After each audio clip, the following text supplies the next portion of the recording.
हरिओम नमः शिवाय। ही कथा पाण श्री गुरु कृपा सां हासिल करे रहिया आहियूं। महिरबानी करे गौर ॾेई ॿुधजो। अजीब नौकर। हिकु साधु हिकु अहिड़ी नौकर जी तलाश में हो जेको बिना पगार वठण जे कमु कंदो रहे। नेठि अहिड़ो नौकर साधु खे मिली वियो, पर नौकर साधु खां उहो वचन वरितो हो त तव्हां सदाईं मूंखे कमु ॿुधाईंदा रहंदा। जेकॾहिं तव्हां कमु न ॿुधायो त मां तव्हांखे मारण खां सवाइ न रहंदुसि। हिकु साधु हिकु नौकर जी तलाश में उहो इनखे नौकर मिलियो बि, पर नौकर चयो आउं हिकिड़ी शर्त ते कमु कंदुसि। जंहिं ॾींहुं या जंहिं पल तो मूंखे कमु ॾियणु बंदि कयो, उन पल खां वठी आउं तोखे कुटणु शुरू कंदुसि। साधु नौकर खे पाणी जे लोटे आणण लाइ चयो। नौकर उहो खणी आयो। साधु खेसि चयो त मूंखे मालिश कर। हिन मालिश बि कई। साधु चयसि त मुंहिंजा कपिड़ा धोई अचु। नौकर कपिड़ा बि धोई आयो। नौकर वरी कम लाइ पुछियो।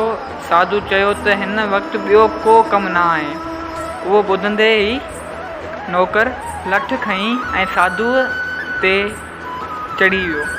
साधु डप जे करे अची भॻो। अॻियां साधु दौड़ंदो पियो वञे ऐं पुठियां नौकर। चङो परे वञण ते साधुअ खे हिकु महात्मा गॾियो। साधुअ खेसि पंहिंजी परेशानी ॿुधाई। महात्मा चयसि त बसि ॻाल्हि बि एतिरी, इन करे तूं भॼंदो थो अचें। ॿुध, जंहिं वक़्तु तो वटि को कमु न हुजे त नौकर खे चयो त हिकु डिघो ऐं थुल्हो बांस जो लकिड़ो खणी अचु। जॾहिं उहो खणी अचे तॾहिं उनखे चइजे त उहो ज़मीन में खोड़। पोइ खेसि चइजे त जेसि ताईं ॿियो को कमु न करी न, जेसिताईं तूं उनखे ॿियो को कमु न ॾीं, तेसिताईं उन लकिड़े ते चढ़ंदो ऐं लहंदो हू रहे। तूं उनखे इहो कमु ॾे। जॾहिं तो वटि को कमु न हुजे, हुनखां हिकिड़ो लकिड़ो घुराए बांस जो, उनखे ज़मीन में खोटाए, पोइ उनखे चयो तूं मथे वञ हेठि, मथे वञ हेठि अच, मथे वञ हेठि अच। पोइ साधु ईअं ई कयो। नौकर खे चयाईं त कुटिया में हल। उते के कमु कराए खेसि बांस जी लकड़ी आणण ऐं खोटण लाइ चयाईं। नौकर बांस वठी अची ज़मीन में खोटियो ऐं साधु जी चवण ते उन ते चढ़णु ऐं लहणु लॻो। कुझु वक़्तु चढ़णु ऐं लहण करे नौकर थकिजी पियो ऐं साधु खे चयाईं त महाराज, मां हाराजी वियसि। अॻिते तव्हांखे तंग कोन कंदुसि, जेकी चवंदासीं सो कंदुसि। हिन कथा जो मतिलबु उहो आहे त जीव आत्मा रूपी साधु खे हिकु बिना पगार नौकर जी ज़रूरत थी त खेसि मन रूपी नौकर मिलियो। उन ई साधुअ खां वचन वरितो त मूंखे सदाईं कमु ॿुधाईंदो रहिजां, यानी सदाईं कम में बिज़ी रखजांइ, रिंबाए रखजांइ, मसरूफ़ रखजांइ, न त मां तोखे मारींदुसि। मुंहिंजो मन बि ईअं ई आहे। जॾहिं कमु करणु बंदि कंदो त पंहिंजे अंदरि खोट पैदा कंदो या बुरा ख़्याल पैदा कंदो।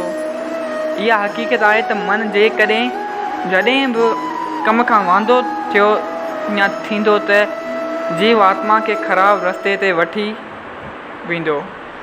चयलु आहे त ख़ाली मन शैतान जो कारखानो आहे। ख़ाली मन शैतान जो कारखानो आहे।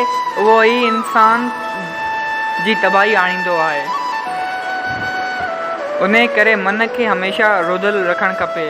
सचा महात्मा इन ई करे चवनि था त मन खे साह रूपी बांस खोटे उन ते चाढ़ियो लाहियो, यानी कुझु वक़्तु प्राणायाम करायोसि त मन पाण ई शांति थी वेंदो। भॻवान जी यादि में लॻायो, नाम जपियो, साह खे हेठि मथे करणी प्राणायाम कयो।